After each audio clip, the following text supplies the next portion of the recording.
Puji syukur kepada Allah Subhanahu wa Ta'ala yang mana sampai iman Islam dan keimanan.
Bismillahirrahmanirrahim. Assalamualaikum warahmatullahi wabarakatuh.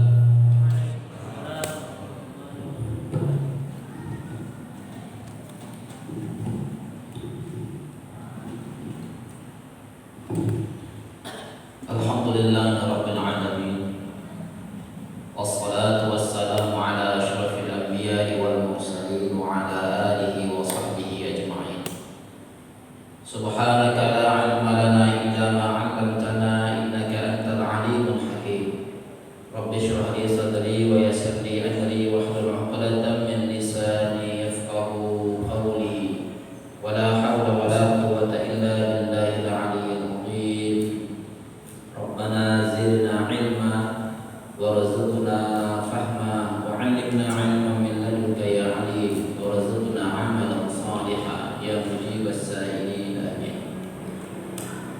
Alhamdulillah atas segala nikmat dan karunia Allah Subhanahu wa taala, hingga malam ini Allah Subhanahu wa taala masih memberikan taufik kemudahan kepada kita untuk melaksanakan berbagai ketaatan kepadanya. Semoga nikmat ini Allah kekalkan atau bahkan ditambahkan hingga akhir hayat kita. Salawat dan salam atas junjungan kita Nabi besar Sayyidina Muhammad sallallahu alaihi wasallam. Allahumma shalli wa sallim wa barik ala Sayyidina Muhammad wa ala alihi wa sahbihi ajma'in. Semoga Allah Subhanahu wa taala memberikan keteguhan kepada kita untuk dapat senantiasa meneladani baginda Muhammad sallallahu alaihi wasallam, dan semoga kita mendapatkan syafaat beliau, bantuan yang sangat kita nanti di hari yang tiada bantuan kecuali bantuan yang mendapatkan izin dan ridha dari Allah Subhanahu wa taala. Badan kenaziran masjid, Bapak-bapak, Ibu-ibu, saudara-saudari, para penghuni surga Allah yang dirahmati dan dimuliakan Allah Subhanahu wa taala. Kita lanjutkan kajian kita di surah Al-Baqarah. Pada pertemuan yang lalu kita telah membahas penggalan pertama dari ayat yang ketiga, yakni alladzina yu'minuna bil ghaib. Sampai di situ. Insyaallah malamnya akan kita lanjutkan pada penggalan kedua dan penggalan ketiganya. Allah Subhanahu wa taala menyatakan wa yuqimunas shalah wa mimma razaqnahum yunfiqun, dan orang-orang yang mendirikan salat serta orang-orang yang menginfakkan sebagian dari apa yang direzekikan Allah Subhanahu wa taala kepada mereka. Bapak Ibu yang dirahmati Allah Subhanahu wa taala, ayat ketiga ini sebagaimana telah kita jelaskan pada pertemuan yang lalu adalah beberapa sifat untuk orang yang bertakwa. Sebagaimana pada ayat yang kedua, bahwa Al-Qur'an itu pedoman, petunjuk, kitab hidayah bagi orang yang bertakwa, hudan lil muttaqin. Nah, siapa itu orang yang bertakwa? Orang yang bertakwa itu dijelaskan di dalam ayat yang ketiga ini. Yang pertama, alladzina yu'minuna bil ghaib, orang yang beriman kepada yang gaib. Telah kita jelaskan ini pada pertemuan yang lalu. Yang kedua, wa yuqimunas shalah, orang yang mendirikan salat. Pertama, kita harus singgung sedikit yang lalu.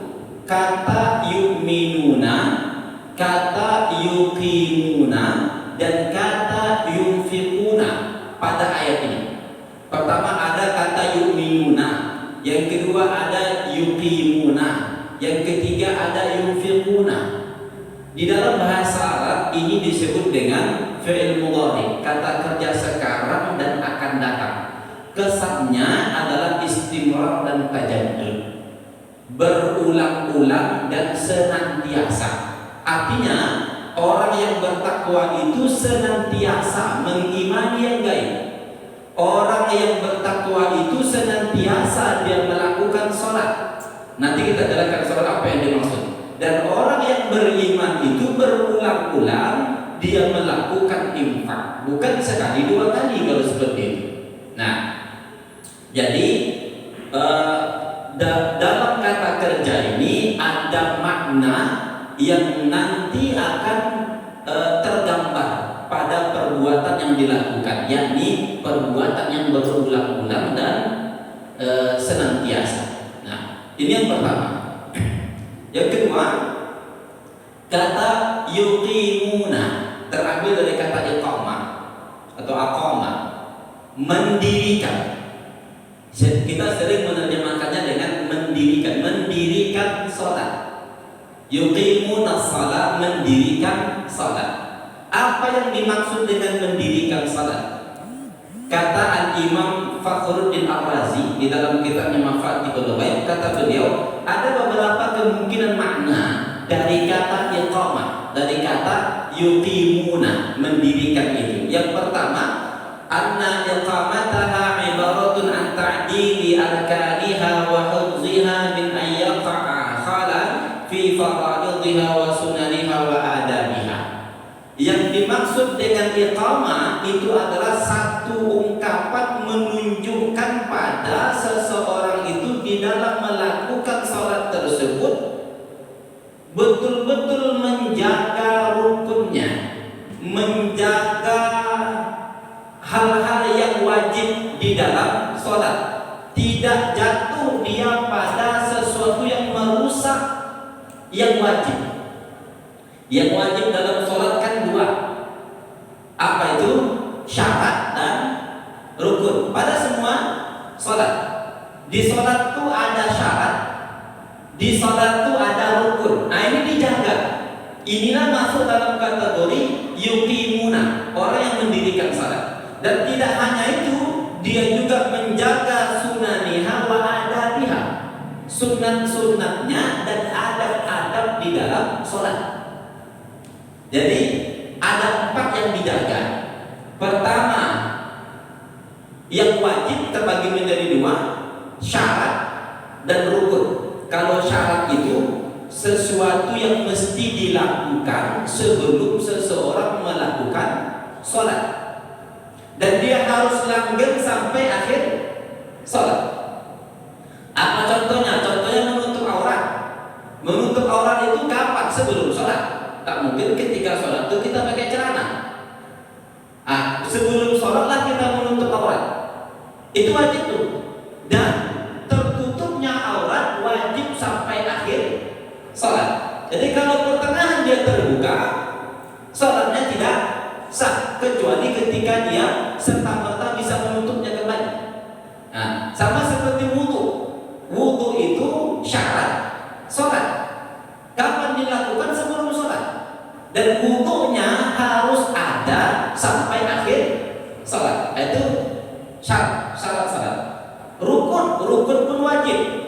Nah, rukun sholat itu adalah sesuatu yang harus dilakukan di dalam sholat. Dia tidak mesti ditinggalkan atau tidak boleh ditinggalkan. Apa contohnya? Takbiratul ihram, niat, baca Al-Fatihah, ruku, i'tidal, sujud dan begitulah seterusnya. Itu rukun. Tak boleh tinggal. Kalau tinggal dia harus mengulangi, mengejar kembali rukun tadi. Nah, nanti di dalam rukunnya ada rukun qauliyah, rukun ucapan. Ucapan sesuatu yang harus diucapkan, tak boleh dia tidak diucapkan. Apa contohnya? Takbir. Takbir yang pertama itu Allahu Akbar itu harus diucapkan, tak boleh orang sudah dari takbir, sudah. Kapan? Dalam hati katanya, tak sah salat. Karena rukun qauliyah itu harus diucapkan. Ini banyak orang yang salah.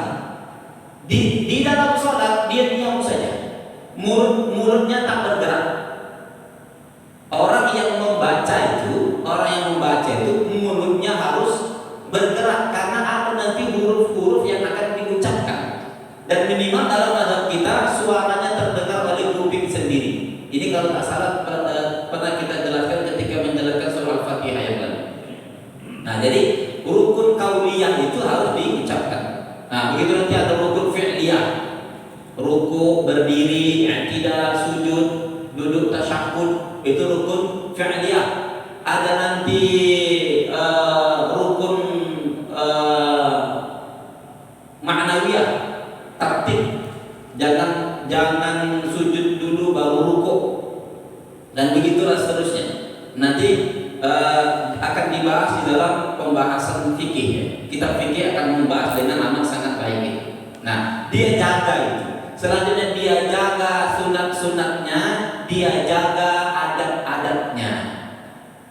Inilah yang masuk dalam kategori iqamah, mendirikan salat. Jadi kata mendirikan itu tidak maknanya mudah mendirikan dengan begitu saja, tidak. Jadi ada hal-hal yang harus dijaga. Nah, dan makna berikutnya kata Imam Fakhr Ar-Razi, kata iqamah atau yuqimu di dalam ayat ini juga sebagai makna mudawamah dan muhafazah. Mudawamah itu langgeng, muhafazah itu menjaga. Mengapa demikian? Karena nanti ada ayat yang lain akan menyatakan bahwa walladzina hum 'ala salatihim yuhafizun, kata Allah. Mereka yang menjaga salat mereka, istilahnya yuhafizun. Nah, menjaga salat. Di dalam ayat yang lain alladzina hum 'ala salatihim daimun. Mereka konsisten terus-menerus di dalam salat. Itulah makna iqamah. Nanti bahkan ada perintah langsung di dalam Al-Quran itu, ada perintah salat dengan berbagai redaksi. Kalau di dalam ayat ini menggunakan kata iqamah. Kalau nanti di dalam surat yang lain, di dalam ayat 238 surat ini, surah Al-Baqarah ini, perintahnya dalam bentuk hifz, hafizu 'ala sholawati was salatil wusta wa qumu lillahi qanitin, kata Allah. Hafizu, jagalah. Jadi bukan dirikanlah, tetapi dengan redaksi yang lain, jagalah. Apakah ini bertentangan maknanya? Tidak. Saling melengkapi. Mendirikan itu maknanya juga menjaga. Itu kata Imam Fakhr Ar-Razi. Jagalah salatmu. Salat apa yang masuk? Salat 5 waktu. Lalu jaga pula salat wusta. Ulama berbeda pendapat terkait dengan salat wusta. Apakah salat wusta itu salat asar atau salat wusta itu salat subuh?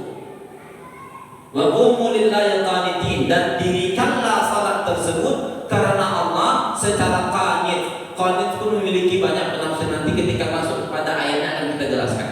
Nah, artinya apa? Artinya bahwa di dalam salat banyak perintah terkait dengan salat itu sendiri. Ada kalanya menggunakan istilah iqamah, dirikan. Ada kalanya menggunakan istilah idamah, langgengkan. Ada kalanya menggunakan istilah hafil, jaga, dan begitulah seterusnya. Nah, ini yang ada pada kata yuqimunas shalah, yuqimunas shalah. Nah, selanjutnya as-shalah. As-shalah itu apa? Nah, Bapak Ibu yang rahmat Allah Subhanahu wa taala, kalau kita lihat di dalam Al-Qur'an, kata as-shalah itu dimaknai dengan 3. Kata as-shalah dimaknai dengan 3. Yang pertama, kata shalah itu dimaknai dengan doa. Sallu salataka sakanul lakum, kata Allah. Berdoalah, istilahnya sallu. Salli alaihim. Berdoalah atas mereka. Dan memang secara bahasa kata salat itu maknanya adalah doa. Berdoa. Cuma nanti jangan dikata kalau kayak gitu Ustaz, kita bisa berdoa saja, tak perlu sholat. Karena sholat itu sudah doa. Ada orang berdoa saja dia. Mengapa kau tak sholat? Aku sudah sholat tadi. Kapan? Tadi di awal aku sudah berdoa. Doa itu kan sholat. Jadi tak perlu aku nungging-nungging. Apakah sudah masuk di situ? Tidak. Memang satu dari makna as-sholat itu adalah doa. Tetapi doa yang biasa kita pahami dengan doa, apakah itu nanti pada akhirnya bisa mewakili sholat? Tidak bisa. Nah, itu secara bahasa satu. Yang kedua, makna sholat itu nanti juga bisa dengan sholawat Rasul. Sholawat Allahumma sholli ala Sayyidina Muhammad. Kata sholli, sholli itu terambil dari kata sholat atau antara sholli dengan sholat memiliki akar kata yang sama. Nah, shod, lam, dan alif atau huruf illat bisa berubah menjadi waw, bisa berubah menjadi ya. Nah, ayatnya innallaha wa malaikatahu yusholluna 'alan nabi ya ayyuhalladzina amanu shollu. Ada kata yusholluna. Ya ayyuhalladzina amanu shollu, ada kata shollu. Yang dimaksud di situ apa? Apakah salat sebagaimana yang kita pahami? Tidak. Tetapi dimaksud situ adalah sholawat kepada baginda Muhammad sallallahu alaihi wasallam. Sesungguhnya Allah dan para malaikatnya bersolawat kepada baginda Muhammad sallallahu alaihi wasallam. Salawatnya Allah kepada Nabi adalah tanah, adalah bentuk pujian. Bentuk pujian. Nah, salawatnya kita kepada baginda Muhammad sallallahu alaihi wasallam adalah talabus syafa'ah. Meminta syafaat. Jadi salawat kita kepada Nabi itu bentuknya adalah talabus syafa'ah, meminta syafaat dari baginda Muhammad sallallahu alaihi wasallam. Dan salawatnya malaikat kepada Nabi itu adalah madhah, pujian. Nah, artinya apa? Artinya tidak dia dalam makna salat, tak pula dalam makna doa sebagaimana yang kita pahami. Nah, dan yang ketiga, kata salat ini dengan makna syar'i, makna syariatnya. Apa itu? Sekumpulan aqwal, ucapan, sekumpulan perbuatan yang diawali sekumpulan ucapan tertentu, perbuatan tertentu yang diawali dari takbir, diakhiri dengan salam. Itulah salat sebagaimana yang didefinisikan oleh para ulama kita. Jadi kalau ada orang salat tidak diawali dengan takbir, sesungguhnya dia tidak pernah masuk dalam salat. Kalau ada orang salat tidak pernah diakhiri dengan salam, maka sesungguhnya dia tidak pernah keluar dari salatnya. Karena dia belum membatalkannya. Dan cara membatalkan salat adalah dengan salam. Dan salamnya harus dengan assalamualaikum. Kadang-kadang kan ada orang assalamualaikum, assalamualaikum. Itu kalau di dalam ilmu fikih, di dalam mazhab kita bermasalah ucapan assalamualaikum itu. Jadi ucapannya assalamualaikum. Alifnya itu harus dibaca. Nah, supaya salamnya sah. Supaya salamnya sah, minimalnya assalamualaikum. Nah, kalau mau ditambah warahmatullah, bagus. Jadi ini yang dimaksud dengan sholat di dalam Al-Quran. Lalu yang dimaksud kata sholat di dalam ayat ini apa? Yang dimaksud kata sholat di dalam ayat ini adalah makna syariat. Mana yang terakhir tadi? Sholat sebagaimana yang kita kenal sebagai sholat. Dan dia melakukan itu mudawamah, continue. Itulah orang yang bertakwa, yang diserukan di dalam ayat ini. Nah, dan sholat kan banyak. Ada sholat wajib, ada sholat sunnah atau an-nawafil. Yang mana yang masuk di dalam ayat ini? Yang dimaksud di dalam ayat ini adalah sholat wajib. Sholat wajib. Mengapa? Karena sholat wajib itu yang disebut oleh baginda Muhammad SAW dengan aflah, dengan falah, dengan beruntung. Makanya di dalam sholat itu kan ada azan. Satu dari bentuk azan adalah hayya 'alal falah.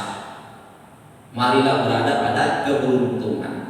Nah, sedangkan nanti yang nawafil itu tambahan. Tapi harus diingat, nawafil itu tak bisa menutupi ya. Jangan pula nanti ada orang yang dia sering meninggalkan sholat wajib, lalu dia rajin sholat sunnah. Ini nanti ketika bulan Ramadan ngapain? Banyak betul orang yang rajin sholat tarawih, tapi sholat wajibnya bermasalah. Pertanyaannya, bisakah sholat tarawihnya itu menutupi sholat wajibnya? Tak bisa. Lalu bagaimana caranya? Caranya pertama dengan bertobat, karena meninggalkan sholat adalah dosa besar. Yang kedua, lakukan qadha terhadap sholat tersebut. Masalah qadha ini disepakati oleh 4 mazhab, Bapak Ibu yang dirahmati Allah. 4 mazhab menyepakati bahwa qadha itu wajib hukumnya. Mazhab Imam Abu Hanifah, Al-Imam Malik, Imam Syafi'i, Imam Ahmad bin Hanbal. Cuma nanti ada satu ulama di dalam mazhab Ahmad bin Hanbal yang mengatakan tidak wajib. Siapa di antaranya? Syekh Ibnu Taimiyah yang menyatakan tak wajib qadha salat kalau seandainya salat itu ditinggalkan secara sengaja. Kalau sengaja tak wajib diqadha. Kalau ditinggalkan sengaja wajib diqadha. Ini kan logikanya bermasalah. Logikanya bermasalah. Masa yang ditinggalkan sengaja tak wajib diqadha, yang ditinggalkan tak sengaja wajib diqadha? Kan terbalik itu kan? Seharusnya yang ditinggalkan tidak sengaja saja itu wajib diqadha dan disepakati, apalagi ditinggalkan secara sengaja. Kayak gitu cara berpikirnya seharusnya. Nah, jadi qadha itu wajib dan disepakati oleh 4 mazhab. Jadi cara menutupinya dengan qadha, ada cicil lah. Mungkin dulu kita meninggalkan sholat 20 tahun lamanya, maka 20 tahun yang akan datang kita qadha sholat. Habis sholat maghrib lakukan sholat maghrib, habis sholat isya lakukan sholat isya, habis sholat subuh lakukan sholat subuh atau sebelumnya boleh, habis sholat zuhur asar lakukan sholat zuhur dan asar atau sebelumnya boleh, atau mau dikumpulkan satu malam itu silakan. Nah, jadi setiap kali kita sholat wajib diiringi dengan sholat wajib yang lain. Sholat apa itu? Sholat qadha. Dulu aku telah meninggalkan selama 20 tahun, dan bahkan itu lebih baik baginya lebih baik baginya untuk mengqadha itu daripada dia sholat qabliyah ba'diyah. Jadi qadha itu lebih baik baginya daripada qabliyah ba'diyah. Ini harus diperhatikan. Nah, jadi lakukan cicil sedikit-sedikit. Kalau nanti seandainya kita meninggal dunia, belum habis cicilannya, maka cicilannya dianggap lunas. Mengapa? Karena ada niat dan tekad serta usaha kita untuk menggantinya. Jadi tidak susah untuk mengqadha itu. Kita sebelum sholat wajib dan setelah sholat wajib saja kita sholat qabliyah ba'diyah.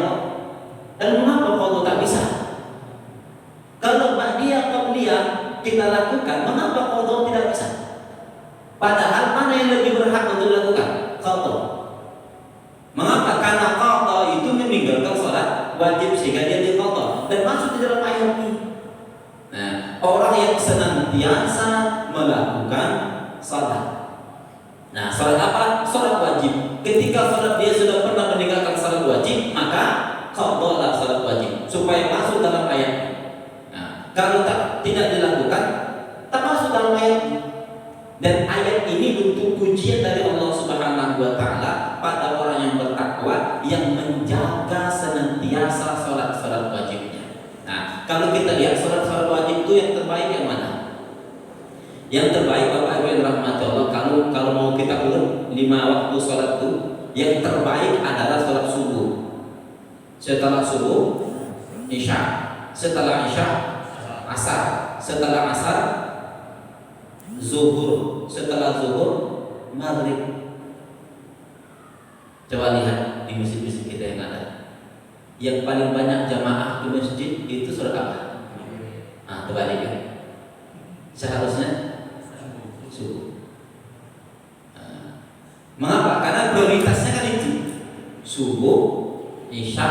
Karena memang subuh ini keistimewaannya diceritakan sendiri oleh Al-Quran. Itu subuh.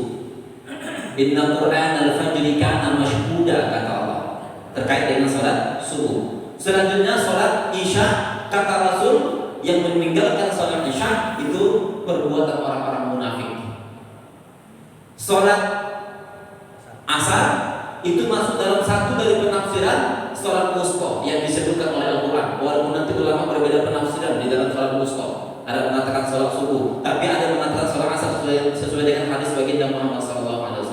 Selanjutnya salat zuhur dan salat maghrib. Nah, ini yang harus kita perhatikan terkait dengan ini. Nah, selanjutnya pada penggalan terakhir, pada sifat yang ketiga, Allah Subhanahu wa taala menyatakan wa mimma razaqnahum yunfiqun, dan dari sebahagian, Bapak Ibu yang dirahmati Allah. Kata mimma kalau kita lihat di dalam tulisannya, mim langsung ketemu mim. Ada tasydid di mim yang kedua. Itu artinya apa? Artinya asalnya itu adalah min. Mim nun mati. Min baru ma terpisah. Oleh karena nun mati bertemu dengan min di dalam ilmu tajwid, hukumnya idgham bi gunnah. Idgham bi gunnah. Ini masalah nun mati, bukan min mati ya. Kalau nun mati nanti baru ada istilah idgham mimi. Nah, kalau nun mati istilahnya idgham bi gunnah, cuma dua saja, idgham bi gunnah, idgham bila gunnah. Idgham itu artinya memasukkan, maka huruf nunnya dimasukkan ke dalam mim sehingga tak muncul lagi nunnya. Ya, tak muncul lagi nunnya. Nah, jadi asalnya min ma dibaca min ma. Nah, mengapa ini harus dibahas? Karena nanti berkonsekuensi pada penafsiran. Nah, kata min awalnya min itu di dalam ilmu tafsir disebut dengan min lit tab'id. Tab'id itu artinya sebahagian. Makanya kalau dalam terjemahan kita lihat wa mimma razaqnahum yunfiqun, dan dari sebahagian apa yang kami rizkikan kepada mereka, sebahagian, supaya nanti kita tidak salah sangka, ya? Tidak salah sangka di dalam infak. Infak itu harus semua harta atau sebahagiannya. Rata-rata ayat Al-Quran mengatakan sebahagian. Cuma kalau dia bentuknya sebahagian mana saja yang kita sanggup tidak jadi masalah. Mungkin ada yang bertanya, bagaimana tentang Abu Bakar, Ustaz? Abu Bakar itu kan pernah dalam salah satu kasus bahwa dia menginfakkan seluruh hartanya. Nah, ini yang harus dipahami betul-betul. Apakah betul Abu Bakar itu menginfakkan seluruh hartanya? Tidak. Mengapa? Abu Bakar itu dalam kasus itu menginfakkan semua uang yang ada di rumahnya. Kebetulan Abu Bakar itu punya banyak uang dinar, uang emas, itu berkantong-kantong. Nah, diambilnya semua uang dinarnya, lalu diberikannya kepada Rasul Muhammad sallallahu alaihi wasallam. Ini infak untuk jihad hari ini. Apa yang tinggal? Tak ada yang tinggal. Maksudnya tak ada yang tinggal itu dari uang dia. Pertanyaannya, apakah Abu Bakar memiliki harta yang lain? Iya, ada kebunnya. Kebun itu kan harta juga, berarti tidak diinfakkan. Jadi Abu Bakar pun masuk dalam kategori menginfakkan sebagian harta. Sebagian harta. Nanti jangan dia dipertentangkan dengan kisah Abu Bakar tuh. Dia tetap sebagian harta, cuma bagian yang besar dari hartanya untuk diinfakkan ke dalam Allah Subhanahu wa taala. Nah, ini yang terkait dengan mim wa mimma, dan sebahagian apa yang Allah rezekikan diinfakkan. Infaknya itu bukan sekali dua kali sebagaimana tadi kita jelaskan. Infaknya itu berulang-ulang. Itulah ciri orang yang bertakwa. Berulang-ulang dia melakukan infak. Nah, apa itu infak? Infak itu mengeluarkan sebahagian harta, mengeluarkan harta dari kepemilikan kita kepada orang lain atau kepada pihak lain. Itu infak. Nah, yang masuk dalam kategori ayat ini infak yang mana? Apakah infak wajib atau infak sunnah? Ada infak wajib ada. Maka Imam Fakhrul Ar-Razi menyatakan kedua-duanya. Infak wajib masuk, infak sunnah pun masuk. Mengapa? Karena bentuknya umum. Ada infak wajib ada. Apa contohnya? Zakat. Zakat itu masuk dalam kategori infak wajib. Namanya zakat. Di dalam ayat yang lain disebut dengan sedekah. Jadi sedekah itu ada bentuk yang wajib. Apa itu zakat? Karena ayatnya mengatakan innamas shadaqatu lil fuqara. Sesungguhnya sedekah buat orang-orang fakir, buat orang-orang miskin. Asnaf 8 disebutkan di sini. Pertanyaannya, asnaf 8 itu kalau dalam istilah fikih apa? Itu terkait dengan zakat, bukan terkait dengan sedekah biasa. Maka dimaknai sedekah di sini dimaknai dengan zakat. Begitu juga infak. Infak itu umumnya setiap seseorang mengeluarkan hartanya, maka itu namanya infak. Itu namanya infak. Apakah itu masuk dalam kategori wajib atau masuk dalam kategori sunnah? Masuk di dalam ayat ini. Ada 3 bentuk infak yang wajib, kata Al-Imam Fakhruddin Ar-Razi. Pertama, itulah zakat. Zakat memiliki kadar tertentu, kadar minimal tertentu untuk dia bisa mengeluarkan sebagian dari hartanya. Selanjutnya ada bentuknya al-infaqu 'ala nafsi wa 'ala man tajibu 'alaihi nafaqatu. Mengeluarkan harta untuk dirinya dan orang yang wajib pada dirinya untuk menafkahinya. Itu juga disebut dengan infak. Makanya antara infak dengan nafkah itu kan terambil dari kata yang sama, nun fa dan qaf. Infak atau nafkah. Nah, jadi dia terambil dari 3 kata, apakah infak atau nafkah. Jadi kita menafkahi diri kita itu wajib hukumnya. Menafkahi orang yang menjadi tanggungan kita itu wajib hukumnya. Nah, ini bentuk kewajiban infak yang wajib yang kedua. Yang ketiga, al-infak fil jihad. Infak di dalam jihad. Kalau seandainya ada seseorang, ada satu tentara Islam mau memerangi orang kafir. Nah, mau memerangi orang kafir. Dan musuh sudah di depan mata. Maka wajib hukumnya bagi umat Islam untuk berinfak. Cuman kadarnya tak ditentukan di sini. Wajib hukumnya. Berapa yang dia mampu, maka infakkan. Nah, itulah disebut dengan infak fisabilillah. Nah, dan dulu di zaman sahabat banyak. Dan para sahabat masing-masing memiliki saham. Kalau seandainya dia tidak memiliki harta sama sekali, dia infakkan jiwanya. Saya siap.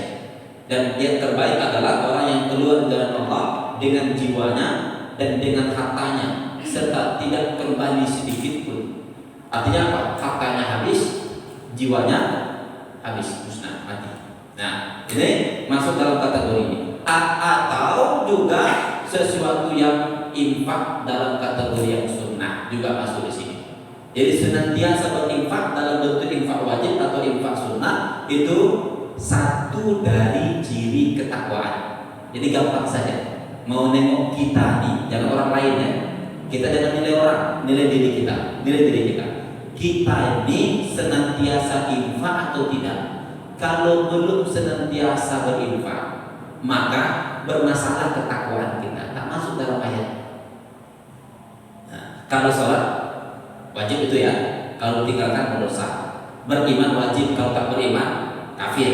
Kalau infak masuk dalam kategori sunnah, senantiasa maka kita berinfak. Kalau tidak bermasalah ketakwaan, maka lihat ke dalam diri kita.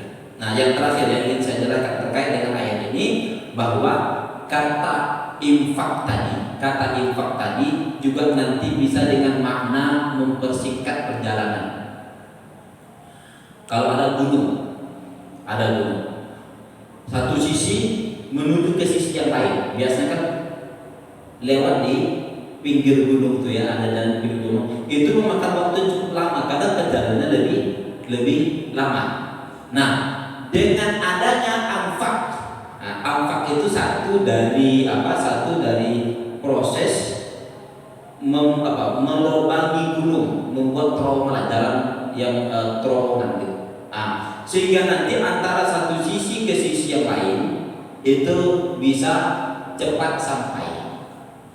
Itu juga disebut dengan anfak, nun fakof, terowongan bawah tanah. Itu kalau Timur Tengah itu biasa. Kalau di Indonesia ini mau dibuat di Tol Sumbar ya, entah jadi atau tidak. Artinya itu disebut dengan anfak. Mengapa harus dijelaskan itu? Karena orang yang berinfak itu artinya dia sedang ingin mempersingkat perjalanannya menuju surga Allah Subhanahu wa taala. Sebagaimana seseorang mempersingkat perjalanannya dari satu sisi ke sisi yang lain melalui jalan anfak tadi. Begitu pula orang yang berinfak, berarti dia sedang mempersingkat perjalanannya menuju surga Allah Subhanahu wa taala. Makanya orang yang banyak harta, mohon maaf, orang yang banyak harta tapi pelit, banyak yang diambilnya di kehidupan dunia ini, maka nanti hisabnya panjang. Itu sama seperti kita ke supermarket. Banyak yang kita ambil, maka banyak nanti perhitungan di kasir dan panjang perhitungan di kasir. Semakin sedikit kita ambil, maka semakin singkat nanti di kasir. Maka seperti itu juga, semakin banyak yang kita ambil di dunia ini, maka semakin panjang nanti hisabnya di akhirat. Cuman Ustaz, kalau begitu miskin adalah kita semua. Tidak, ada caranya. Silakan memperkaya diri, tidak jadi masalah, tapi dengan halal ya, supaya hisabnya bagus. Dan keluarkan ke jalan Allah, itulah namanya infak. Dengan mengeluarkan ke jalan Allah, dengan berinfak, berarti dia sedang mempersingkat hisab buat dirinya, mempersingkat perjalanannya menuju ke surga Allah Subhanahu wa taala. Karena kalau itu tidak dilakukan, dia nanti akan macet dia di pengeluaran. Karena perhitungan terkait dengan harta dari masuk itu akan dihitung, akan dihisab. Ketika dikeluarkan pun akan dihisab. Dari mana engkau dapatkan ini? Kemana engkau keluarkan? Oke lah, dari awal kita bagus, yang halal-halal saja yang kita dapatkan. Ketika dikeluarkan bermasalah di situ. Mengapa? Karena kita tumpuk pada akhirnya, tidak diinfakkan, tidak dikeluarkan. Ini yang jadi masalah. Jadi kalau seperti itu, infak itu dalam rangka mempercepat hisab. dan dalam rangka mempercepat perjalanan kita menuju ke surga Allah Subhanahu wa taala. Nah, ya. Nah, sebelum kita lanjut, jika ada yang mau bertanya silakan. Terkait dengan ayat ada atau terkait dengan yang lain? Tidak ada.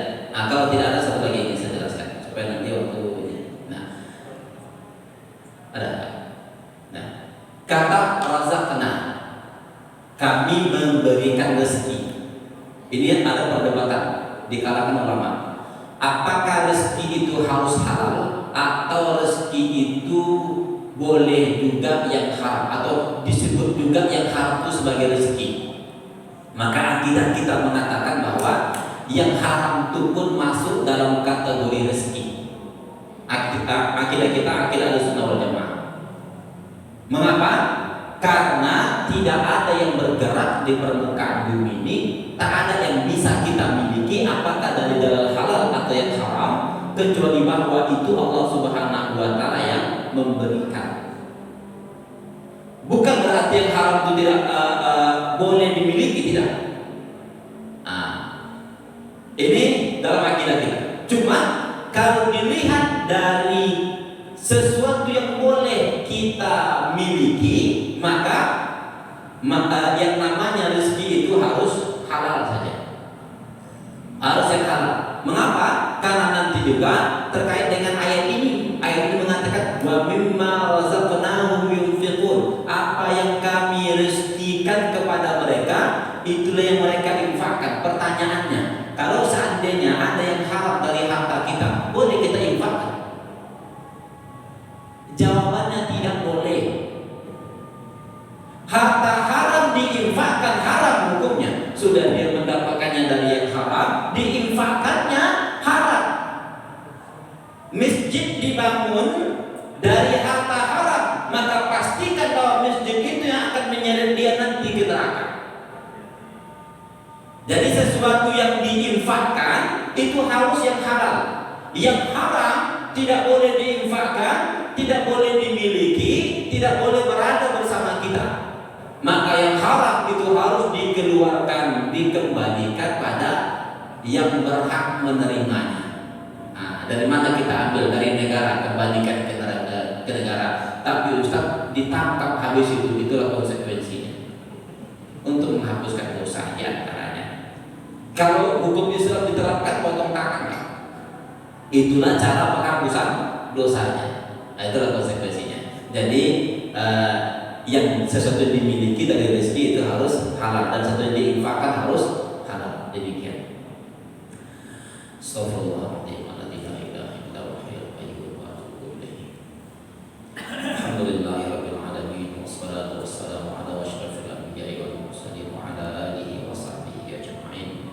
Allahumma a'inna ala dzikrika wa syukrika wa husni ibadatik. Allahumma ja'alna min ahli al-Qur'an, ij'alna min ahli al-Qur'an, ahluka wa khassatuka ya arhamar rahimin. Rabbana atina fid dunya hasanah wa fil akhirati hasanah wa qina adzaban nar. Wa sallallahu ala sayyidina Muhammad wa ala alihi wa sahbihi wa sallam. Walhamdulillahi rabbil alamin. Assalamualaikum warahmatullahi wabarakatuh. Waalaikumsalam.